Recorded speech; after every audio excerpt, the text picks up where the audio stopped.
Ronell Nolan, President, CEO, Health Agents for America, coming to you live this Monday.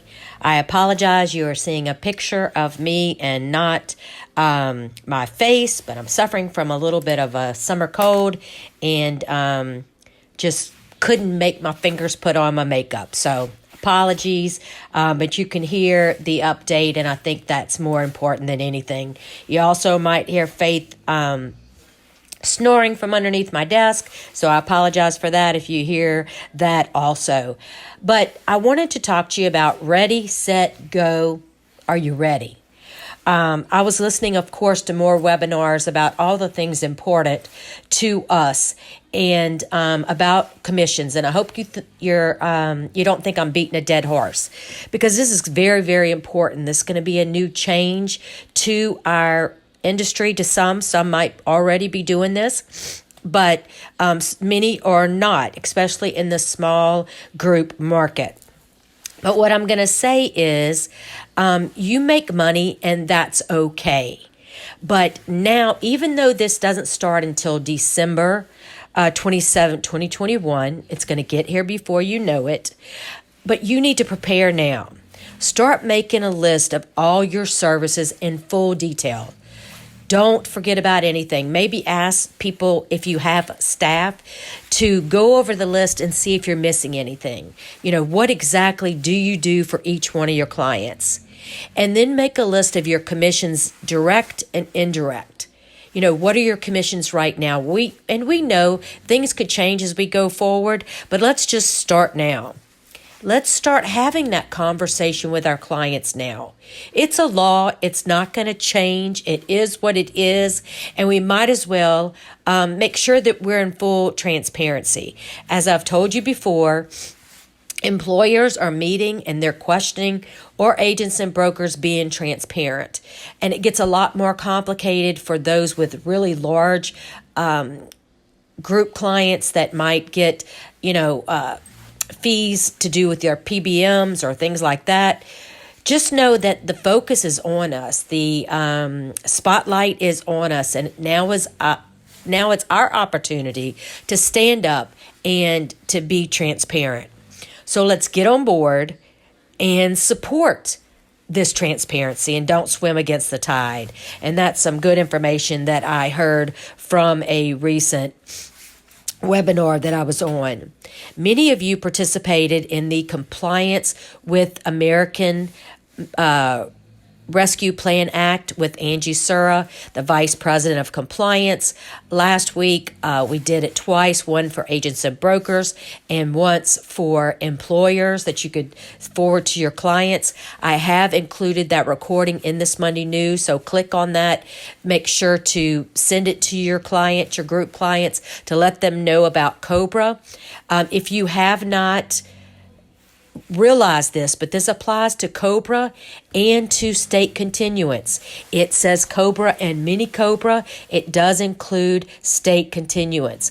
We are waiting for additional guidance, and as soon as that comes out, Angie will be more than happy to share that with us. We might even have an additional webinar on it, but please listen. Very, very, very important. So 2 things that I've talked about that are very important today. One being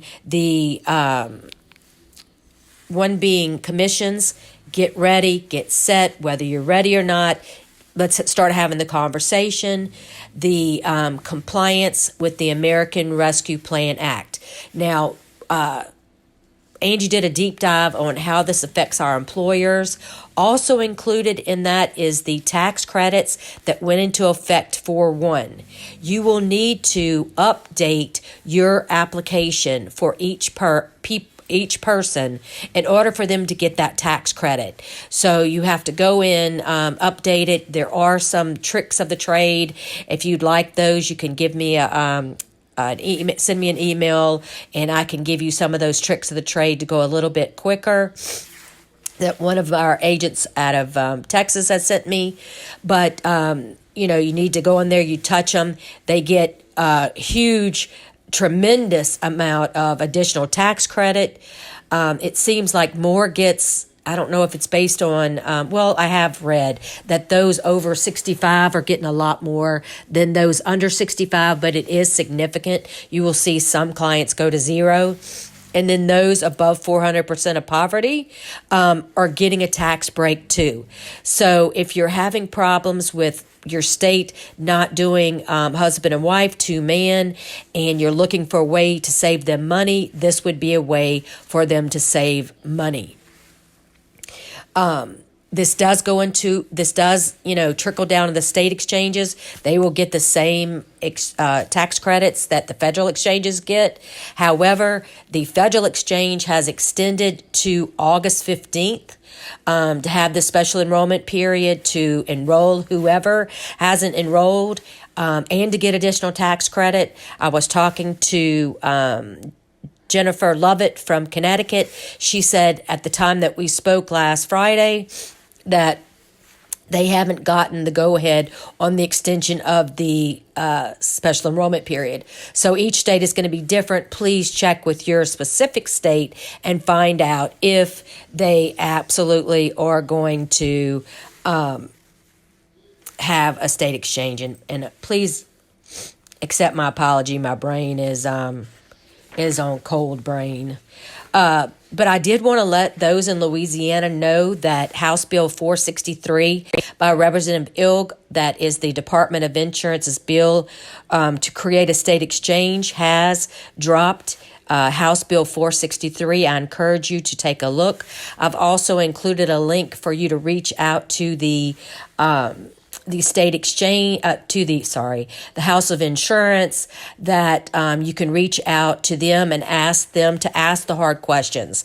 HAFA is not saying that we think that this is not a good idea. It could be, but it needs to be studied. Some of our concerns are there's no oversight. The issue has not been studied. Will the commissioner put the exchange out to bid, or will he use the insurance agency that he has been visiting with? Will the federal government fund the creation of the exchange? Is the exchange, will the exchange cost be provided by Louisiana?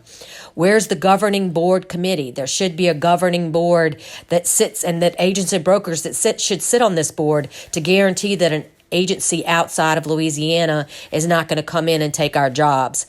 Very, very important. You know how hard I fight for us to keep our jobs. This is important, and without studying this, could be detrimental. The bill also references a reduction that the insurance companies would pay to play in the state exchange, saying that it wouldn't be more than 2%. Now, the federal exchange is at 3%. But CMS has issued a rule on November 20th. They're seeking a rule. They issued it on November 2020, dropping it down to 2.5. So is now a good time for Louisiana to implement a state exchange without visiting it, when it could be a possible savings of 0.5% or 1%. And there's no guarantee in this law that that percentage trickles down to the individuals. The other thing is the timing of this state exchange, this Obamacare for Louisiana. With the passing of the American Plan Rescue Act, if you're in the individual market, if you're in the group market, you're learning that all citizens that are in the state marketplace are getting a huge tax credit. They are getting a huge drop in their insurance premium. And those over 400% of poverty are also getting a drop in their premiums. So is now a good time? Why would we do it now when the drop in tax credits is going to last at least 2 years? And some of the folks on the Hill are saying they don't think that they'll ever be able to take this back. So is this really a time for Louisiana to create a state exchange? So who are the winners? Possibly the insurance companies, if they pay less to participate, maybe 5%, maybe 0.05%, not 5%, 0.05% or 1%. Maybe Louisiana has a little bit of discretion in deciding what the state exchange covers. Maybe. but this needs to be studied. Who are the losers? Could be the citizens of Louisiana if the exchange doesn't work properly.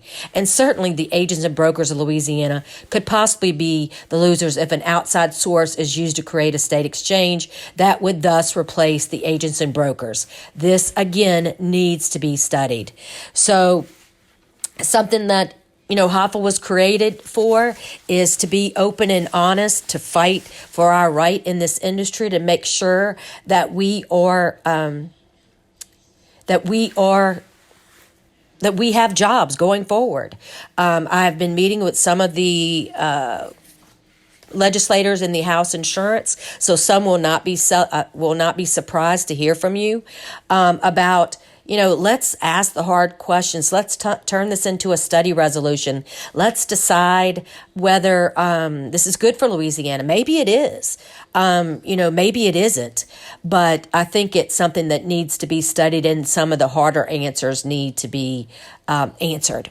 So, again, my apologies for the stupid summer cold that I have.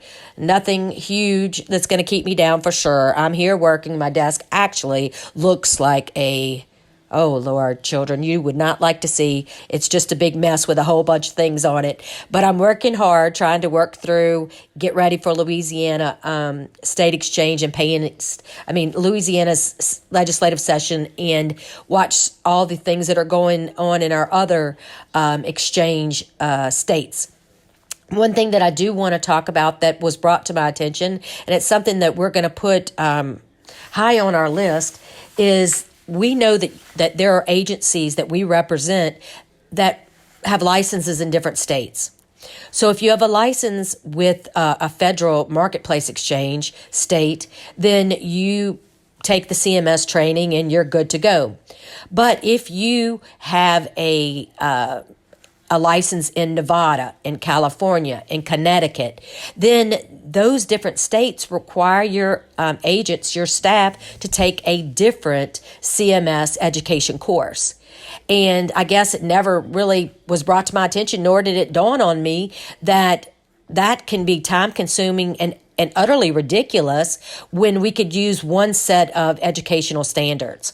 So that is something that HOFA will be working on. We will be bringing it to the attention of CMS to see how we can start talking about this issue, to bring it to other states to see if they would accept something like I'm not even going to be able to say it. I'm not even going to try. But how, licensed in other states, they are accepted. Reciprocity. I said it, cold brain and all. Reciprocity. I can't say it twice. But I'm honest. You know me. Y'all all know me pretty well. Make sure to put the state exchange. Lord. I shouldn't be doing this on Monday. Make sure to put the HOFA Agent Summit on your calendar the last Thursday and Friday in August.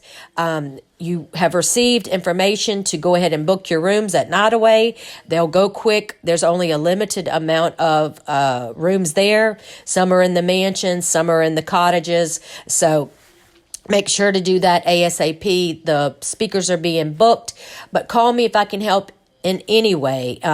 Again, please accept my apology for today's bumbling Monday morning news. But I'm proud and honored to represent the cream of the crop, the best of the best, HOFA's agents and brokers. Have a wonderful, wonderful day. Don't forget about Wednesday, our HOFA Power Hour. See you then.